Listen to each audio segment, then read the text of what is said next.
curse, folks, it strikes again.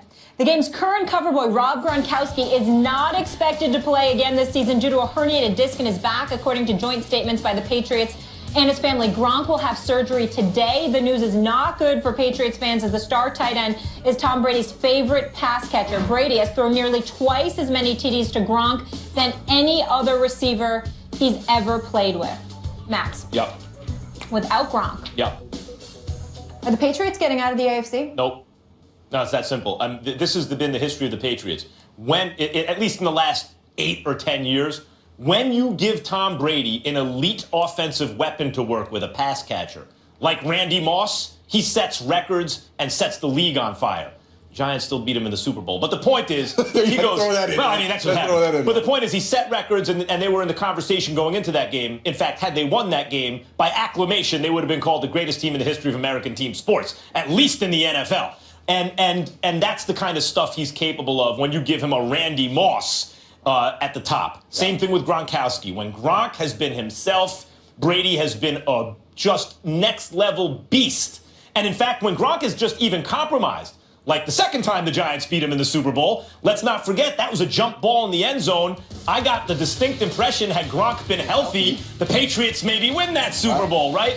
When you take that away from Brady, they're still going to do really well. They'll win double digits. They'll make the playoffs. They may even win a playoff game. In fact, they likely will, but it usually ends right about there. And that's what I expect from them now this year. But who scares you in the AFC, even without Gronk? Give me a team. Raiders? The Raiders scare you? Coming up to Fox, coming up East Coast? Or Carr is no joke. Okay, but listen, the Raiders defense gives up points like none other, right? So, Kansas City Chiefs scare you? Denver Broncos, I know they don't scare you. Come on now. I mean, listen, if I'm the Patriots right now, are we vulnerable? Yes, the Patriots are vulnerable right now without Gronk. But when you look at the AFC as a total, there's not a team that can come in and dominate you. I think this team morphs into something else. They play solid defense. They always win the special teams battle. That phase of offense, they can always morph themselves into the quick passing game. They don't have the freak that they've had for the longest time. O-line's gotten a lot better since last year. That's right. I just think this team, with the weapons that they do have. Martellus Bennett, he can do some things that Gronk did. But that's what I mean. They got guys who can do some things. Bennett's really good, exactly. But not Gronk. They don't have the explosiveness. They're going to miss that X factor. But at the same time, you still have Tom Brady at the helm, and they can still move the ball down the field. They'll win at least 2 phases, and there's no one in the AFC that's that impressive that scares you. I think that the Patriots still come out of the AFC. I think they're still the team, the class of the AFC as well. Stephen A? Who's the leading tight end for the New England Patriots statistically? Oh, Bennett. Rob? Yeah, probably That would Bennett, happen to be Martellus Bennett, who's had 17 more receptions. Now, obviously, he's also played in about 3 more games than Rob Gronkowski this year. What I'm saying to you is this. Bill Belichick saw this coming, because Rob Gronkowski has been hurt in the past. We also had Coach Herm Edwards come on our show and articulate how you got bags that fall like they got bricks in them, and you got bags that fall like they got leaves in them. Gronk is one of those dudes that falls like he's got bricks in him. He falls hard. Who knows that better than Bill Belichick? So what I'm saying to you is that when you consider the fact that Gronkowski has been injured on several occasions in the past, when you consider the fact that how he plays lends itself towards him being injured and not being able to do but so much. That's why you go out and you acquire a Martellus Bennett. You still got Amendola, you still got Edelman, you still got Hogan, you still got Blunt, you got Deion Lewis back. And what are we talking about in the AFC to piggyback off of Darren Woodson's point? By the way, I should have been speaking before you, because you're supposed to be the NFL expert. It's just that you got contaminated because you got your Dallas Cowboy bias, so you might as well have went before me, because we don't know what you gonna say when it comes to the Cowboys or anybody else right now, because you're a bit convoluted. But that's a different subject for another day. My point is, if you look at the Patriots and you're talking about them not going to the Super Bowl, who can you definitively say? Oakland's defense is horrific. They've gotten better, but they're still bad. The Kansas City Chiefs are the most complete team, but they got Alex Smith. We don't believe in them, even though we gave him props last week. Don't give me anybody from the AFC South. They're all mediocre. The Baltimore Ravens and Flacco, he's usually known as Fluco. And then you got the Steelers with their offense, which is high-powered, but their secondary is a joke. And so when you look at it from all of those perspectives, who's going to stand in New England's way? As far as I'm concerned, anybody's got a chance, but New England's the favorite. Here's the thing about Brady. What makes him the greatest quarterback ever is that he's the most mistake-free quarterback. Absolutely. He never, if it's not there, he never tries to force it. But those kind of quarterbacks usually aren't the Super Bowl winning quarterbacks because you need some gunslinger in you. Sometimes you gotta be willing to be Brett Favre or Eli Manning or someone or Derek Carr who's going to take a chance. And the difference in Brady that I see when he has a Moss or a Gronk is he's mistake-free Brady with a guy with whom he can take some chances. So he has all the best qualities that you want in one person, in like the perfect quarterback. When Brady has a Gronk or a Moss, it allows him to be the exact quarterback you would draw up in a laboratory in terms of his mentality, how to approach the game. Without that guy, he goes back to being a great mistake-free quarterback, but maybe not the guy who throws the winning touchdown pass. It's a simple question. What elite defense exists in the AFC? Not one. That's going to stop New England, even without Gronkowski. Nobody. Yeah, I agree. Yeah, but I don't see the Patriots stopping them necessarily. No, well, listen, the Patriots, you know the Patriots are going to come play defense. Anyway. That's what I'm saying. They're going to win at least two phases of the game. Are they going to be explosive? No, they probably won't be as explosive, but they have so many weapons. And listen, a couple years ago, we counted them out when they lost to the Kansas City Chiefs. Everyone. I was on the show here, and I think it may have been this guy over here. That wasn't me. That counted them out. After they lost to Kansas City, they got blown out. Everybody was, they fell off, like you said, they fell off the cliff. Like, that might have been you. That cliff. That wasn't me. They didn't fall off. They found a way to morph themselves into something else. And that's exactly what they will do this time around. They still have one of the greatest coaches ever to play the game, one of the greatest quarterbacks ever to play the game. They will find a way to win a playoff game. And let's look at this. They play the Rams this week. I'm just proud of you. So are we saying that they're not going to win? They're not going to have home field advantage? Are we saying they're going to fall off that cliff in the next 3 games and they're not going to have home field advantage? Is that what we're saying? I'm just proud of you, man. They're going to win. Darren, I'm just proud of you. Because you talked about a great coach and you didn't say Jason Garrett. I'm proud of you. I thought you were there. That you would have lost it and probably said. I thought you probably would have confused Belichick with Jason Garrett. I didn't know what to expect. 11-1. So I'm very, very proud that you still seem like you got some sense. Whatever. Whatever. It's not gonna last, Darren. It's not gonna last. I'm here for you right now. I'm telling you, I'm here for you. It will not last. It will not last. Your Cowboys will fall. Oh, please let that be true. Please let that be true. All right, so Max is the only one that says the Patriots won't get out of the AFC, but we want to hear from you guys. Will the Patriots still win the AFC without Rob Gronkowski? Vote now, and we'll share those results a little later in the show. Darren, thank you so much for being with us. Always fun. Thank you for putting up with the hate. I just had one thing to say. Yeah.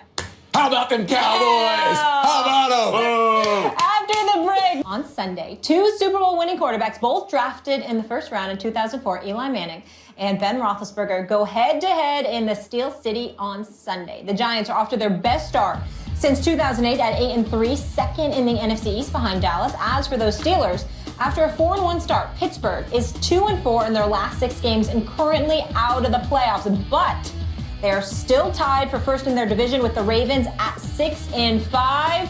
Stephen A., who gets the W at Heinz Field, the G-Men or the Men of Steel? I'm rolling with the Steelers. You know me. I mean, listen, Mike Tomlin and the crew. That's who I'm rolling with. Big Ben Roethlisberger. That's who I'm rolling with. Le'Veon Bell. That's who I'm rolling with. Antonio Brown and Wheaton and the crew. That's who I'm rolling with. Not so much the secondary, of course, because I'm very, very concerned. I mean, the bottom line is, I look at the secondary, it's an entirely different ballgame altogether. Odell Beckham Jr. is going to scare the hell out of me. Eli Manning to Odell Beckham Jr. is going to scare the hell out of me. We saw what Ezekiel Elliott did with his speed against the Steelers. What the hell is Odell Beckham Jr. going to do? I mean, my Lord, I'm scared. I'm very, very scared. No doubt about it, okay? But I'm going to roll with the Steelers because it's in Pittsburgh. I don't believe that the Giants defense is going to respond in kind to the offensive onslaught that I anticipate and expect to be delivered this Sunday starting at 4:25 Eastern Time. I'm going to roll with the Steelers to win this game because of all the aforementioned reasons, but not the secondary. Look, your team is the Steelers, mine is the Giants. If the Giants didn't exist, my team would be the Steelers, and same thing for you. If the Steelers didn't exist, your team would be the Giants. So we're talking about two teams we like here. And I am a Giants fan first and foremost, obviously, right? And yet, that's not the reason I think they're going to win, I don't think. I think the Giants are going to win because they're better than the Steelers. I think the Giants are going to win because people have overestimated the Steelers since the preseason. There were a lot of people's Super Bowl picks, a lot of people's picks to either get out of the AFC or push the Broncos or the Pats. How do you know this? How do I know people picked that? Like the Steelers preseason? How do you know this? How do you know this? I don't understand. How do you know this? Go ahead. Go ahead. I mean, this is the reality. And I know why, too, because last year, you looked at that Steelers team and you said, man, if they can stay healthy, they could have the greatest offense of all time. When everyone was lauding the Pats, I and others were looking at the Steelers going, with that O-line, Roethlisberger, you mentioned everybody, Le'Veon Bell, not only that, Martellus Bennett hadn't been suspended, going, and it never really quite worked out for them. So then going into this year, people were like, okay, now they're healthy, this will be the year it all works out, and they'll do these amazing things. No, it hasn't worked out that way. Bennett was suspended in the preseason, gone for the year, and they haven't quite had the season, especially on the offensive line, that they thought they were going to have. And the defense, hey, if they could just be bend and don't break. Boy, if that's not broke, it's bending a whole lot. You look at the Giants, on the other hand, the offensive line is a problem. That's really the problem with the team. They spent all that money, however, they spent all that money on the defense, and it's paid dividends. They're winning the close games they lost last year. The front four has been good from the beginning. The corners have been really good from the beginning. The problem with the Giants earlier in the season is the middle of the defense was soft. The linebackers and the safeties. The linebackers have been playing better, and the safeties, especially Landon Collins, have been a revelation for the Giants. Suddenly you look at that defense and you go, they're coming together at the right time. Meantime, Shepard has been as good as advertised as a rookie. Don't forget they're coming off a win against a bad team in which Shepard wasn't targeted once. That ain't going to happen again. So how are those guys going to stop not only Odell, but Shepard and Eli and an incrementally improving offensive line when they're going up against a good defense? I just think the Giants are better than the Steelers, and I think they win this game. Well, you can feel that way. Clearly, your emotions have something to do with it, regardless of how well you try to disguise it. In the end, what this comes down to is you believe in Eli Manning because you love yourself some Odell Beckham Jr. But let me tell you something right now. I love Odell, but I love Antonio Brown. And I think Big Ben Roethlisberger to Antonio Brown in Pittsburgh being 6-5, not having already virtually conceded their division to somebody else the way I believe the Giants probably have conceded the division to the Dallas Cowboys. Oh. They just I believe that. I believe that the Giants ultimately have conceded the division to I said it. I didn't stutter. They beat the Cowboys week 13. Yeah. They're one game behind, and they got the tiebreaker. Oh, excuse me. I didn't stutter. I think I was on the show when the Giants beat the Cowboys. I think I know that the Giants have beaten the Cowboys already. Molly Wood, Max Spock, Kellerman, okay? The bottom line is I believe that the Giants recognize the fact that they are fighting for a wild card spot because they're not going to catch the Cowboys, whereas the Steelers in the AFC North knows there's no wild card coming out of that division. Every game is pivotal. I think the elevated level of urgency works in the Steelers' favor in this particular matchup, and because of that, I believe, despite their secondary, certainly not because of it, that the Steelers will win this game. You know nothing of Giants tradition if you think that's the case, Stephen A. Smith. That's not the nature of this team to give up on anything. Why, if they would have given up, they never would have beaten the Patriots twice in the Super Bowl. I have factual evidence that you are. I have factual evidence that you are lying to the American people. The New York Giants gave up on a running game years ago. Not true. They have not done very well drafting on the offensive line, but they've tried. Okay. Struggled in the running game a little. Flowers is very young. It could get better. That's no knock against Rashad. That's Eric, no knock could it get against better him. soon, please? All right. But it's what it is. I think the Giants are a better team than the offensive line. Look, they both have weaknesses. The Giants' main one is on the O-line. The Steelers have their main one is in the secondary. But in fact, given the Steelers' defense, the Giants' O-line is not as much of an issue as the Steelers' secondary is given the Giants' receivers. And the Giants are just better. They're 8-3. They've gotten a little bit lucky, but not that lucky. The defense is better. They're one of the better teams in football. And the Steelers aren't. We shall see. Oh, this is going to be fun. This is going to be fun. The Giants have won 5 of their last 6 in Pittsburgh. 4:25 Eastern, you said it starts? No one tried to talk to me or call me. 5 of their last 6 Can't wait. I'm not talking to anybody then. That's even Focus. another reason why they're going to lose this Sunday.